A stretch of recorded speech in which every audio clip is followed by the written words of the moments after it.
clear on this penultimate Friday card of the fall meet at Belmont Park. Lush green infield. Both the Inner and Widener turf course in great shape, and we've got 6 grass races to bring you on tonight's show. Windy, chilly, but we'll warm you up tonight on MSG Plus. Jason Blewitt, Richard Migliore alongside, and just a week out from Breeders' Cup 32, that first day at Keeneland. And it's just rushing towards us. It's like we got to the top of the hill on the roller coaster, and now it's all downhill from here. And, of course, we got New York Showcase Day tomorrow, which is our unofficial dress rehearsal. 11 races. We'll have 12:25, that first post. Talking Horses on the air at 11:15, and a New York Racing Series Empire Showcase Day, all things New York Bred Showcase Day, beginning at 5 p.m. But, Richard, it's time for news tonight on Belmont Insider. Breeders' Cup centric, that's been the story the last few shows we've had together. Rachel's Valentina, one of 5 Breeders' Cup bound starters for Todd Pletcher, turning in a workout earlier today at Keeneland. Yeah, minute and 4/5 for 5 furlongs, Rachel's Valentina. Most of these horses, all the heavy lifting's been done. You don't really need to see anything, fancy. They've been racing, they've been working, they've been pointing for this now for a while. Trainers just basically want to keep them where they're at, maybe tweak a couple little things here, but just keep them healthy and happy to get to the big dance. All right, that big East-West matchup in the BC Juvenile Fillies with Songbird, who's wowed everybody. She has been dominant for Jerry Hollendorfer, and she will meet a solid 1-2 punch from Saratoga anyway with Rachel's Valentina and tap to it. Yeah, no doubt, and obviously the filly out on the West Coast has been basically untested, untried. What I like about Rachel's Valentina, though, is she's taken kickbacks. She's come from behind. She's seen different situations. In some respects, she has less racing, but she might be more seasoned. Now, Greenpoint Crusader, speaking of seasoning, he's seen it all and overcame a disastrous start, a real tardy start to win the Grade 1 Champagne, and he has been getting to the track on a regular basis, it seems, for Dominic Schettino. Not afraid to get this horse a few different workouts heading into the Juvenile. It's interesting, and 46 and a 5th, probably a little quicker than they were looking for, but this is a horse that, to me, still looked like going into the Champagne, the light bulb hadn't gone on. Like, you knew physically he had a lot of ability, but mentally he was still kind of playing catch-up. I think with a work like this, he's basically touting that he figured the game out and he's enthusiastic about it. Looking for our first Champagne BC Juvenile winner since Shanghai Bobby in 2012. Prior to that, Uncle Mo in 2010, and prior to that, Warpass. The last 3 were pretty good that were able to pull off that double. They were pretty good, but I think this colt is really good as well. And again, I still think there's a lot of forward movement, and I was surprised but happy that Dominic Schettino got his first Grade 1 in the Champagne, because he's a guy that not only capable, very deserving. From the Bronx, a former assistant to Michael Imperio, if I'm not mistaken, or Dom Imperio, rather, right? Going back a long ways, and best of luck to Dominic Schettino as he goes for his first Breeders' Cup win with Greenpoint Crusader. And we get away from the 2-year-olds by Bernardini, which is the case with Rachel's Valentina and Greenpoint Crusader. We move on to a 5-year-old by Candy Ride named Redvine, who had a good breeze today at Belmont for Christophe Clement. Yeah, Christophe had said this earlier, about a week ago. He said he wanted to keep all his horses at Belmont, his home base, keep them in their comfort zone, get all the heavy lifting out of the way before he shipped.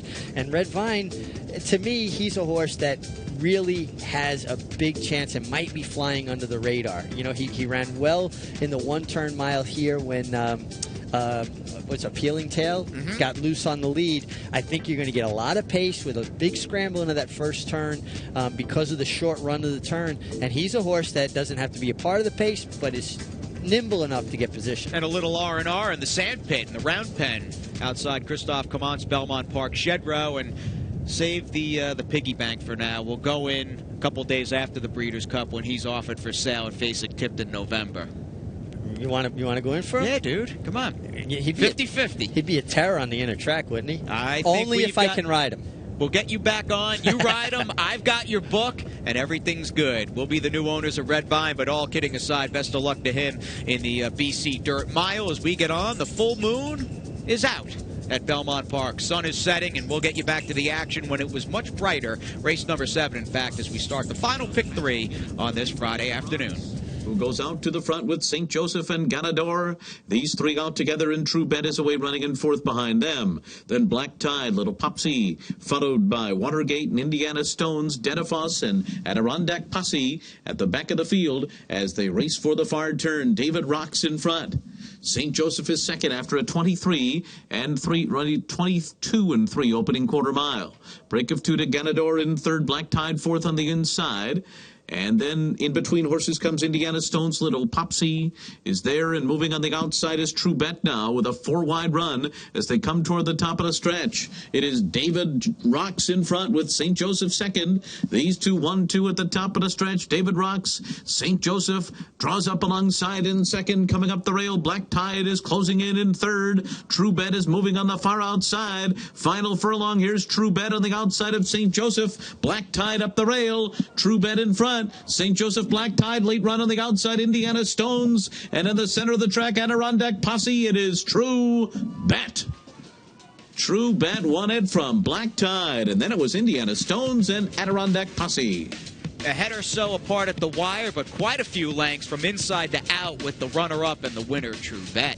Yeah, this is like one of those Belmont balcony moves of old. Joel Rosario, all of his strong finishing prowess on display here, and another well-timed ride. And Joel's the kind of rider to me, when he's in form, he's as good as anybody out there. And I think he's in raging form heading towards Breeders' Cup. It's a good time to be riding well. Joel picking up a win for Michael Dilger, New York bred by Yes It's True, over the runner-up, who did show up with a good effort, getting back on the dirt for Jimmy Riccio and Michelle Nevin. As we move on, race number 8 will start an all-turf late double. The 7th cap the action on the main track. It's grass from here on out, at least for the first segment. In progress, race number 8 at a mile and 3 furlongs as we send it back up to Larry Coleman. Next Rad is in front now.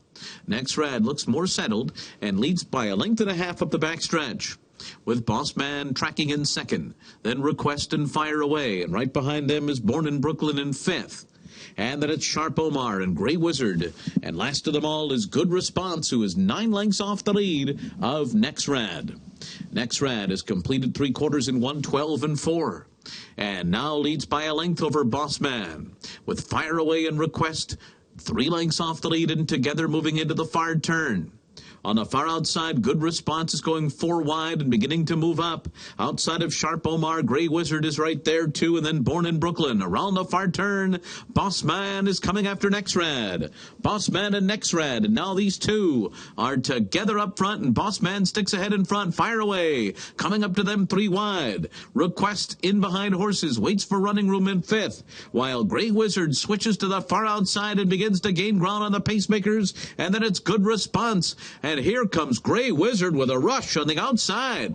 Grey Wizard after Fire Away, then Boss Man, Request on the inside, followed by Good Response in fifth. It is Grey Wizard. Fire Away running right with him. And on the inside is Request. The 3 of them come down to the line together.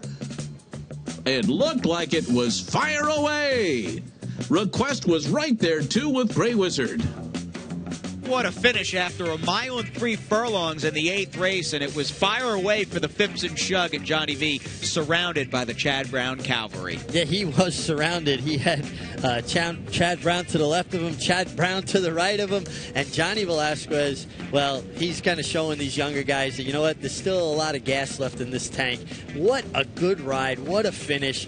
And, you know, what can we say? Shug McGahee, he knows, he figures out what's best for each individual horse, what their forte is, and he plays to their strength. This was a terrific horse race to watch. And this is a horse that has blossomed with the switch to a mile and a quarter and beyond on the turf. Took another jump forward today in the Black and Cherry of the Phipps stable, and a younger half-brother to Mr. Speaker, who's got that Belmont Derby win a couple summers ago. I think it's so cool that, you know, these trainers like Shug McGahee, like Michael Hushin, they get to train generations of these families, and they know what to look for. There's certain idiosyncrasies, there's certain physical things that they need to look for in every horse, and if they've had the brother, the sister, the mother, the father, it's easier to spot those things. It's another 1-2 punch for trainer Chad Brown, who's got not 1 but 2 chances in Friday's nightcap deep field of turf 2-year-old filly maidens on the turf.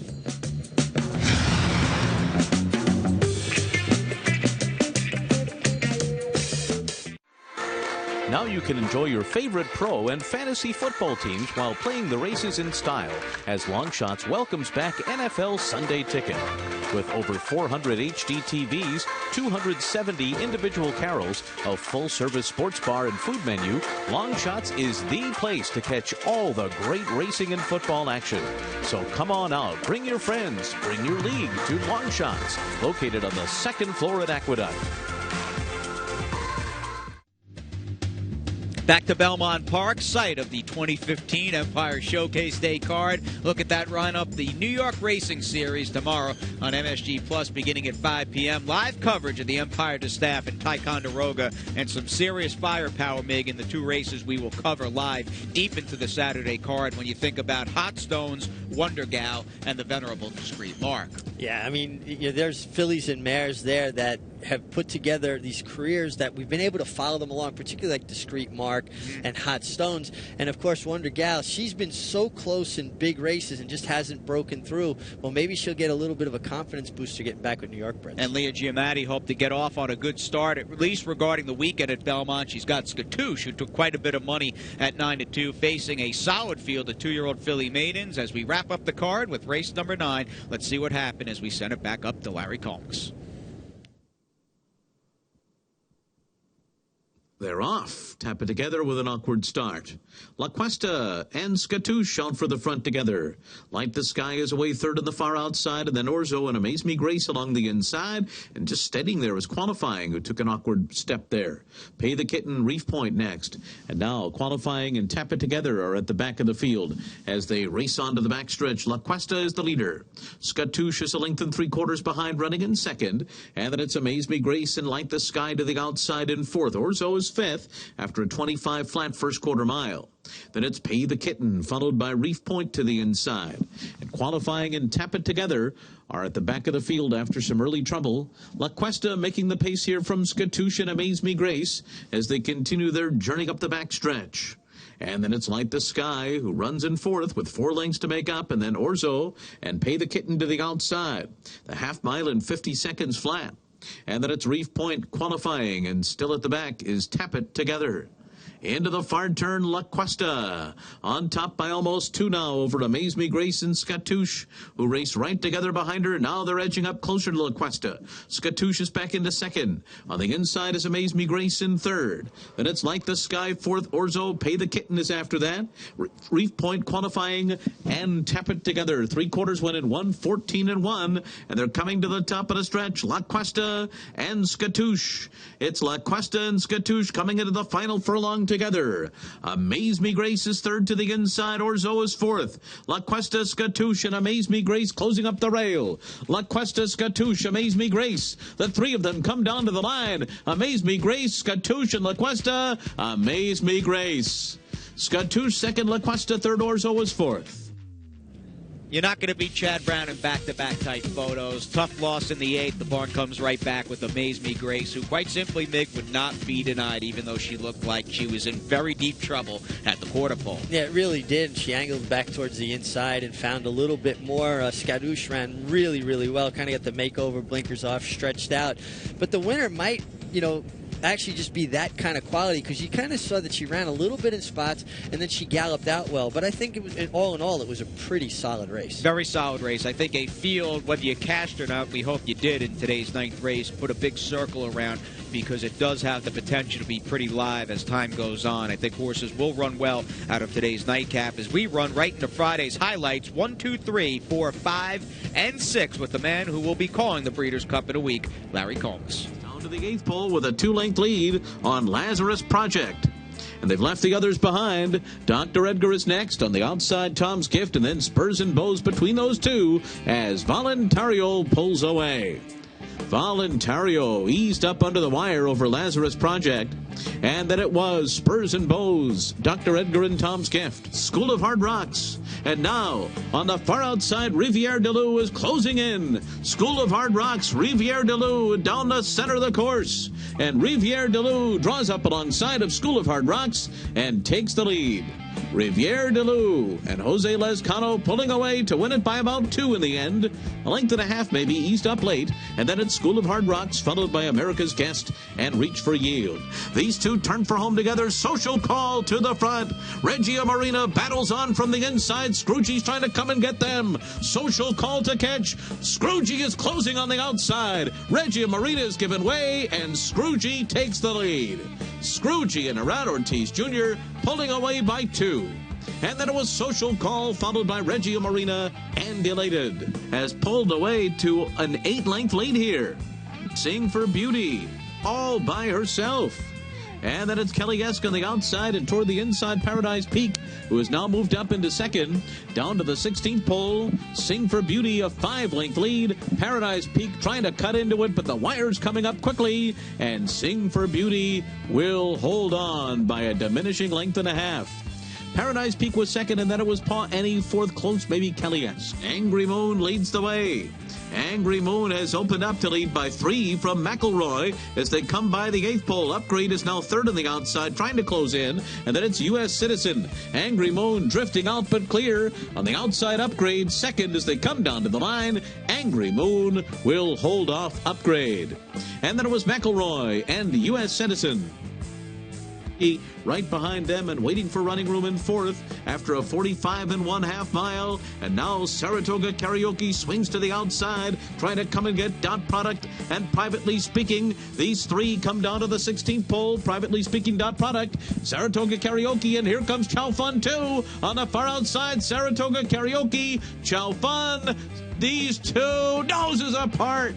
Maybe Saratoga Karaoke, but it is very... Good thing the photo finish camera worked today, Mig. Man, oh man, some tight photos on the Belmont Park turf in race 6. No exception, right up there with races 8 and 9 as Cappy, good thing he's got the binocs and he'll take us through. And up close, an ISO shot down the stretch. I know you were a fan of just watching this race off the quarter pole. Now, this is what horse racing is all about, and you can see Saratoga Karaoke with Junior Alvarado is just coming into the picture now, those blinkers with the white bridle, and it looks as though he's going to be collared by the 3, Chow Fun, but watch this horse dig in. It's almost like he sticks his head out, or she, I should say, sticks her head out and down and does not want to be denied. And Junior came out just enough to meet that horse without going over the line. When you talk about race riding, that's what it embodies. Not bumping a horse, not taking his ground, not stopping his forward progress, just meeting him to accept the challenge. And Junior, one of 8 riders that picked up the victory today. Arad Ortiz, the only jock in the room to pick up more than one. In fact, he had a riding double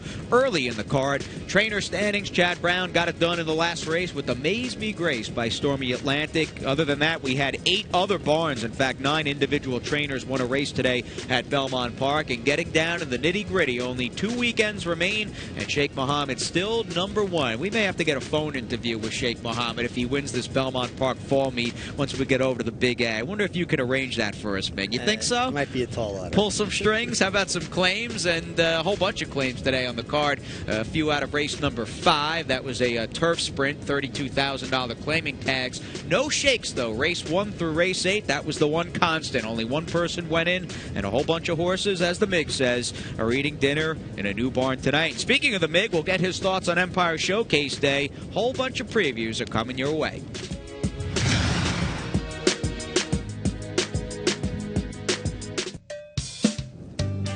Nice and relaxing, taking a roll and stroll in that sand pit on the backside at Belmont Park.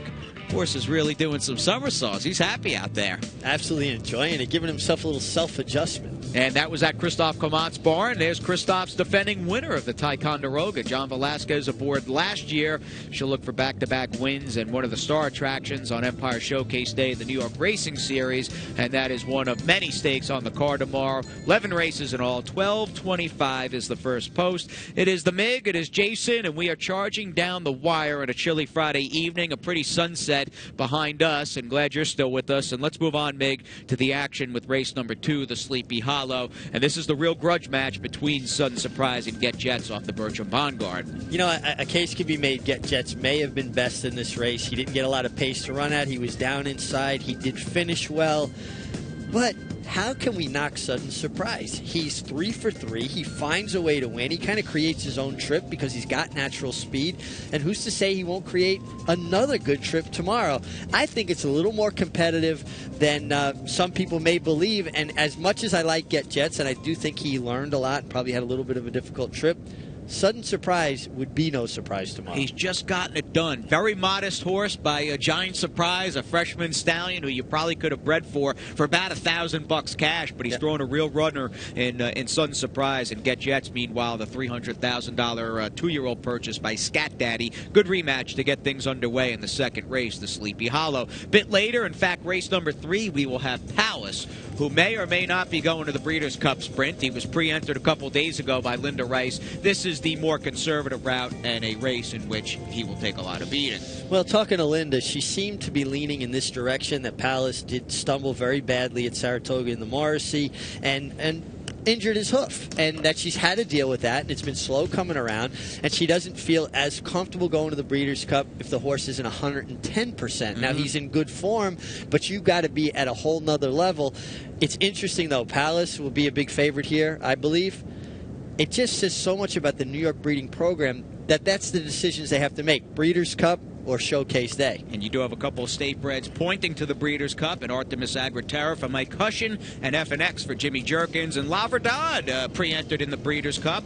BC Sprint and the Philly and Mare Sprint. Will she run in the Iroquois tomorrow as she squares off? And if she does, she'll be running against Blewitt again. Yeah, and it'll be a rematch of last year's Iroquois, where Blewitt always closes well. And if someone goes on a suicide mission and tries to run La Verdad into the ground, well, then, potentially Blewitt's the one that could pick up the pieces.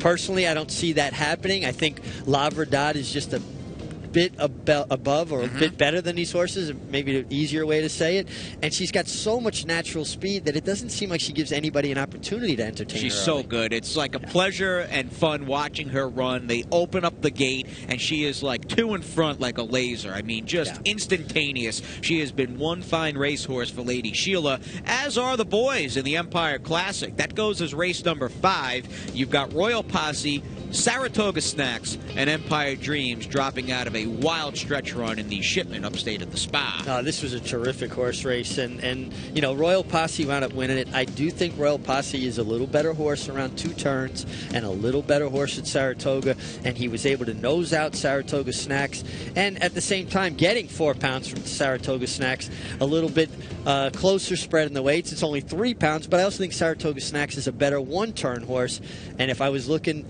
for redemption for him, I think he's got a big chance to do it tomorrow. And we talked about the longevity with some of these New York breds and the fact they've been able to stay relevant season after season. I don't think a division embodies that more than the Colts and Geldings running in the Mohawk, where this is yet another match between Carafa, Lubash, and don't forget King Creasa, just likable veterans that leave it all on the turf every single time they go out there. And what rivalries these are. I mean, they really take it to each other every time. They're such honest horses with a lot of ability. And I think one of the keys to that longevity, Jason, is that they get winters off. They race hard for 6 or 7 months, and then they get a real break and come back and do it all over again. We've been treated to such a fun thing with this rivalry, and I enjoy. Who do you like out of the 2 tomorrow? It's very tough because I have a say. soft spot for all those horses, even not a Capital Llama. I'm going to give the edge to Carafa, who just seems to really raise his game when the fall arrives. The weather gets a bit cooler. It really seems like he finds his best stride. Yeah, I agree with you. I think he definitely raises his game when there's a little frost on the pumpkin, but I'm a Lubash fan, so maybe that's who I'm going to be rooting for. All right, let's move on to the Maid of the Mist with Jimmy Ryerson's She's All Ready, who was the New York bred 2-year-old filly talk at the Spa with a couple of wins up there, including this one in the Seeking the Ante. And, I mean, she's just so naturally talented. She's got a lot of natural speed. She didn't run badly in the Frisette. Obviously, this is a little bit easier kind of a race for her. Super surprise. Another giant surprise. Well, she chased her around in the Seeking the Ante. I'm kind of interested in your thoughts about the 5, Melodic, who's 2 for 2, and another horse that kind of takes kickback. She hasn't run very fast, but she's done it very professionally. And distance won't be a problem. Yeah. She seems like the one true stayer in the bunch, right? Yeah, I agree with that, and I think she could work out the right kind of trip.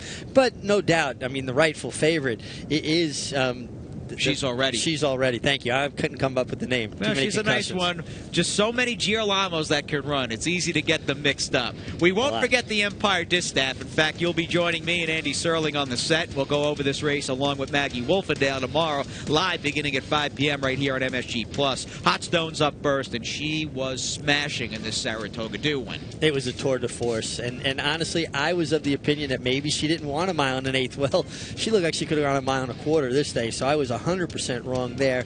The thing that you got to like about Hot Stones is her consistency. She shows up pretty much every time, 8 wins from 18 starts. And, you know, for a 5-year-old mare to be that consistent and tough, I think you got to give her an edge over somebody like Wonder Gal, who only has 1 win. It's amazing, considering the company she's kept and the black type she has earned as we look at the Breeders' Cup Juvenile Fillies last November out at Santa Anita, that she would still be eligible. She's still eligible for a state bred other than. And she's a good filly, make no mistake, and she'd be no surprise to win here.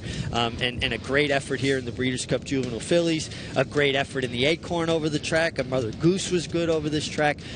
But when I'm looking at a race and I've got a 5-year-old that's won 8 races and a 3-year-old that's won 1 race, albeit against very tough company, I'm always going to lean to the one that's knocked out that number of wins. And you get a few older mares that have got plenty of wins for you, Megan. The Ticonderoga, race number 11, that'll go to post shortly before 6 p.m. on tomorrow afternoon's card. Discreet Mark, the old mare, can she put that very disappointing effort in the Yada behind her? I think that is the biggest question facing her tomorrow. I can't imagine that Christophe Clement would be running her again unless she showed him that she was still wanting to be a racehorse and was on top of her game. And let's be honest, if she runs her A race, everybody else is running for second. That is the question, and I couldn't knock anybody for taking shots against anybody else. But to me, it's all about the Discreet Mark. We go from a bunch of New York breds to a Maryland bred. Let's see what Maggie's got cooking for us as we send it down. Paddock Insider time for the New York Showcase card. I'm going to take a look at tomorrow's Sleepy Hollow here, guys. The 2-year-olds, the boys, going the 1 mile distance. And one, well, he's still a maiden, and at least he'll offer some value because of that and also get a little bit of weight relief. That's on the outside with number 9, Governor Malibu here for Christophe Clement. And he's a horse that I saw schooling here yesterday. He looked the most fit that I've seen him. He's also a massive, very mature-looking individual that I think as he stretches out from the 6 to the mile, he'll actually relish it. So I'm looking for a bit of an outsider's chance with Governor Malibu in tomorrow's Sleepy Hollow. Jay, Mig, back to you guys. Christophe Clement sitting on a big Empire Showcase day. Will it lead to a big Breeders' Cup weekend out at Keeneland? There's his barn. There goes Tonalist, a Belmont and Gold Cup winner. And we'll see you tomorrow for Empire Showcase Day beginning at 12:25.